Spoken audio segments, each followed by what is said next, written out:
Social media पे hate फैलाना कितना आसान हो गया है ना। आज हम बात करेंगे एक ऐसे पाकिस्तानी यूट्यूबर सैयद अजान के बारे में जो अपने शैलो आर्ग्यूमेंट्स और ओवर सिंप्लीफिकेशन से हिंदुइज्म के कंसेप्ट्स का मजाक उड़ाते हैं। हिंदुइज्म की डाइवर्सिटी और रिचनेस को समझने के बजाय ये बंदा कंफ्यूजन और हेट फैलाने का काम करता है। But let's not just stop at calling him out, let's take this as an opportunity to understand the real essence of the practices he mock. Syed Azaan का कंटेंट एक चीज पे बेस्ड है। किसी कॉम्प्लेक्स फिलॉसफी को उठाओ, उसको ओवर सिंप्लीफाई करो और उसको एक ब्लफ दिखा दो। बीफ ईटिंग और आइडल वर्शिप इनके फेवरेट टारगेट्स हैं और हर बार ये रिचुअल्स को समझने के बजाय बस मौकरी करते हैं। और मुझे लगता है ऐसे लोगों को ज्यादा क्रिटिसाइज करने की भी जरूरत नहीं है, क्योंकि जब भी हम किसी को क्रिटिसाइज करते हैं और काफी हेविली क्रिटिसाइज करते हैं तो फिर हम उसका रीच और अस्तित्व दोनों काफी बढ़ा देते हैं। और अजान जैसा बंदा सिर्फ और सिर्फ व्यूज और अटेंशन के लिए काम करता है और ना कि किसी कंस्ट्रक्टिव क्रिटिसिज्म के लिए। लेकिन अब जब इस पे सब लोग डिस्कस कर ही रहे हैं तो इसको एक अपॉर्चुनिटी की तरह लेके उन प्रैक्टिसेस और कंसेप्ट्स को समझने की कोशिश करते हैं जिसको ये बंदा मॉक करता है। तो चलिए सबसे पहले इसका एक वीडियो देखते हैं।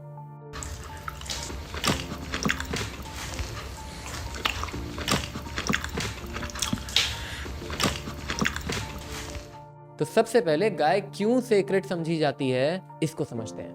पुराने जमाने में काउज वर इंडिस्पेंसिबल। जब हम बात करते हैं दूध, मक्खन या फिर खेती की, तो ये सारी चीजें हमें गाय से मिलती थी और सोसाइटी का सर्वाइवल इन रिसोर्सेज पे डिपेंड करता था। तो गाय को प्रोटेक्ट करना और रिस्पेक्ट करना एक नेचुरल इंस्टिंक्ट आता था और एक कल्चरल नेसेसिटी थी। और ये सिर्फ कहने की बात नहीं है, अथर्ववेद में भी ऐसा लिखा हुआ है। हिंदुइज्म नेचर से और रिलेशनशिप से इंस्पिरेशन लेता है और गाय को एक माँ के रूप में देखा गया है क्योंकि वो नरिश करती है। Just like a mother cares for her children. ये एक फिलॉसफी है जो कि नर्चरिंग और केयरिंग को सेलिब्रेट करती है। और ऋग्वेद में भी गाय को कामधेनु कह के रिफर किया गया है, जिसका मतलब होता है अ विश फुलफिलिंग काऊ, कि हमें गाय से सब कुछ मिलता है। और सिर्फ इतना ही नहीं, इसका एक स्पिरिचुअल एंगल भी है। और भगवान श्री कृष्ण जो गाय चराते थे, उन्होंने गाय को एक डिवाइन स्टेटस दिया।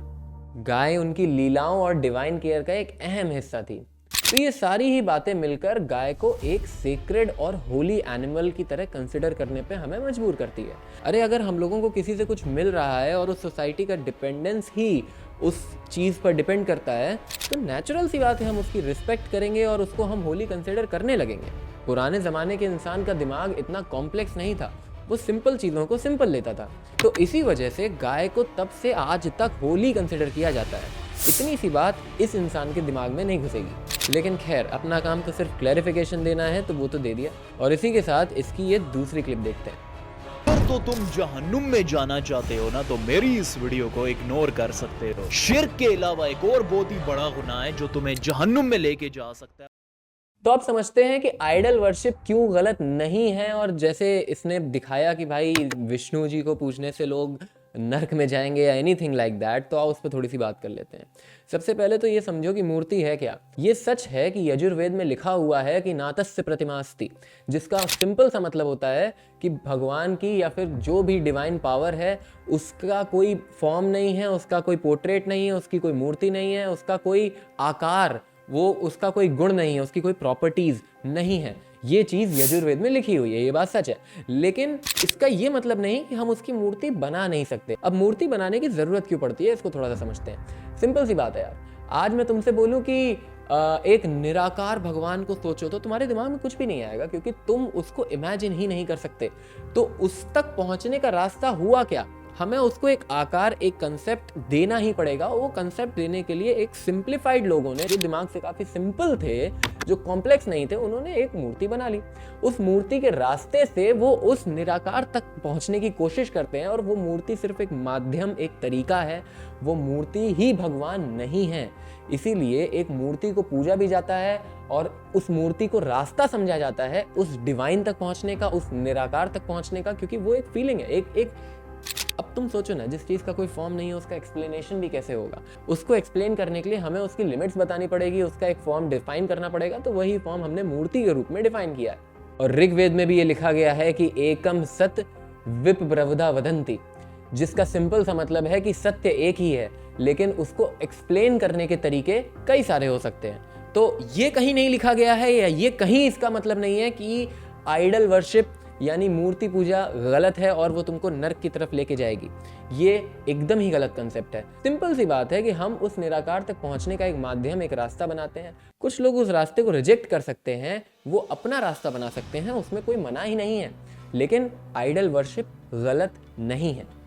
तो बात यह है कि ये मान्यताएं सिर्फ एक सरफेस लेवल बिलीफ नहीं है, इसका एक एसेंस है, इसका एक मतलब है। और ये सारे ही आर्ग्यूमेंट्स ब्लफ नहीं है, ये सारे ही आर्ग्यूमेंट्स लेजिटिमेट हैं। और सैयद हसन जैसे लोग इन सारे ही रिचुअल्स का मजाक उड़ाते रहेंगे क्योंकि उनका पर्पस सिर्फ अटेंशन लेना है। लेकिन हिंदुइज्म सिर्फ एक रिचुअल्स का कलेक्शन नहीं है, ये एक डीप फिलॉसफी है जो कि नेचर, स्पिरिचुअलिटी और ह्यूमैनिटी के बीच में एक बैलेंस क्रिएट करती है।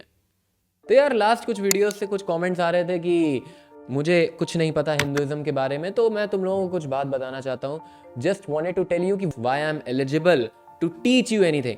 देखो बात सिंपल सी है, अगर कोई बच्चा 15 साल का है लेकिन वो 12 साल की उम्र से कोई स्पोर्ट्स खेल रहा है, तो 15 साल की उम्र में वो तुमसे अच्छा स्पोर्ट खेलेगा रिगार्डलेस ऑफ द एज। क्यों? क्योंकि उसने उस चीज़ में ज़्यादा टाइम, ज़्यादा एफर्ट दे रखा है। तो उसी तरह से इस फील्ड में मैंने अपना टाइम और एफर्ट इन्वेस्ट कर रखा है काफ़ी टाइम से। मेरे पुराने वीडियोस में तुम लोगों ने कुछ पीछे बुक रखी देखी होंगी, वो सारी बुक सिर्फ दिखाने के लिए नहीं है, वो पढ़ने के लिए भी है। तो उसी तरह से मैंने अपनी मेंटल मसल पे काफ़ी काम किया है। हाँ, अभी बहुत कुछ करना बाकी है, बहुत कुछ पढ़ना बाकी है, बहुत कुछ जानना बाकी है, लेकिन हाँ, I consider myself eligible to think, और मुझे लगता है इतनी एलिजिबिलिटी काफ़ी है। और दूसरी बात, कुछ लोग कहना चाह रहे थे कि हिंदुइज्म को क्यों ही टारगेट कर रहे हो। तो बात सिंपल सी है। पहली चीज़ यार कि आई कम फ्रॉम दिस बैकग्राउंड, तो अपने घर में तुम्हें गंदगी ज़्यादा दिखेगी, पहली चीज़ ये है। और दूसरी चीज़ ये है कि यार सिर्फ हिंदुइज्म को टारगेट नहीं कर रहे, कहीं पे जो भी गलत दिखेगा, जहाँ पे मेरी समझ है वहाँ पे मैं ज़रूर बोलूँगा, और जहाँ नहीं दिखेगा वहाँ नहीं बोलूँगा। जहाँ कुछ अच्छा दिखेगा वहाँ अप्रिशिएट भी करूँगा। और अभी तो शुरुआत हुई है, अभी तो कुछ ज़्यादा हुआ ही नहीं, अभी तो कुछ ही वीडियोज़ आए हैं, अभी तो बहुत लंबी जर्नी बाकी है। तो इस चैनल को भी सब्सक्राइब कर लो। और हाँ, एक इंपॉर्टेंट चीज़, और अगर आपको लगता है कि इसकी हेटफुल वीडियोज़ के जवाब में समझ और अवेयरनेस फैलाना ज़रूरी है, तो इस वीडियो को शेयर करो हर उस इंसान के साथ जिसको तुम बताना चाहते हो कि क्यों हिंदुइज्म इतना रिच रिलीजन और कंसेप्ट है। और लाइक करो, शेयर करो, और सबसे पहले सब्सक्राइब कर लो क्योंकि आगे बहुत कुछ देखना बाकी है। तो चलिए एक पॉजिटिव और कंस्ट्रक्टिव डायलॉग शुरू करते हैं। कमेंट सेक्शन में स्वागत है।